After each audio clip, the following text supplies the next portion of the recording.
আমাদের প্রভু ঈশ্বর উত্তরের রাজ্যের লোকেদের উপর দুঃখিত ছিল, আর জিহুদার উপরেও, কারণ তারা আর তার লোক ছিল না। তারা মন্দ চিন্তাকে অনুসরণ করছিল, আর তাদের সেই বিষয়ে সচেতন করা হয়, কিন্তু তারা নিজেদের সিদ্ধান্তে চলছিল। দিয়াবল একজন মিথ্যাবাদী, সে কখনোই সত্য থাকেনি। আসুন দেখি বাক্য কি বলে। ঈশায়া 57:3 পদে, কিন্তু হে গণিকার পুত্রগণ, তোমরা নিকটবর্তী হইয়া এখানে আইসো। গণিকার অর্থ কি? এর অর্থ মিথ্যা ভাববাদী। যে কেউ দাবি করে সে প্রভুর বিষয়ে সকল জানে, কিন্তু ঈশ্বর তার সাথে কথা বলেনি। এর সমস্তটা মিথ্যা। বাইবেলে ঈশ্বরের বাক্যে রয়েছে, আর ইহা আরো বলে, পরদারিকের ও বেশ্যার বংশ। আপনি কি এইভাবে জীবনযাপন করছেন? তাহলে ঈশ্বরের দিকে ফিরুন, তিনি আপনাকে আরেকটি সুযোগ দিচ্ছেন। আসুন এ ব্যক্তি সাক্ষ্যকে দেখি। ডক্টর সোয়ার্স, আমার হার্নিয়ারের ডিস্ক ছিল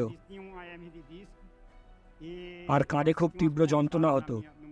এর সাথে আর আমার ঘাড়েও, এখানে আর এই ঘাড়ে হতো। মাথা ঘোরাতে গেলেই লাগতো।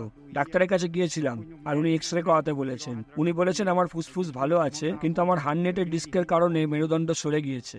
কিন্তু এখন ভালো আছি। যখন এখানে হাত রাখছি ফোলা লাগছে, কিন্তু এখন এটা করতে পারছি। আর কিছুই মনে হচ্ছে না। আপনার কিছু মনে হচ্ছে না? না, আর মনে হচ্ছে না। আগে কি করতে পারতেন না? আমি ঝুঁকতে পারতাম না, এটা করতে পারতাম না। দেখুন বন্ধুরা, এটা দেখুন, উনি যুবকের মতন করছেন।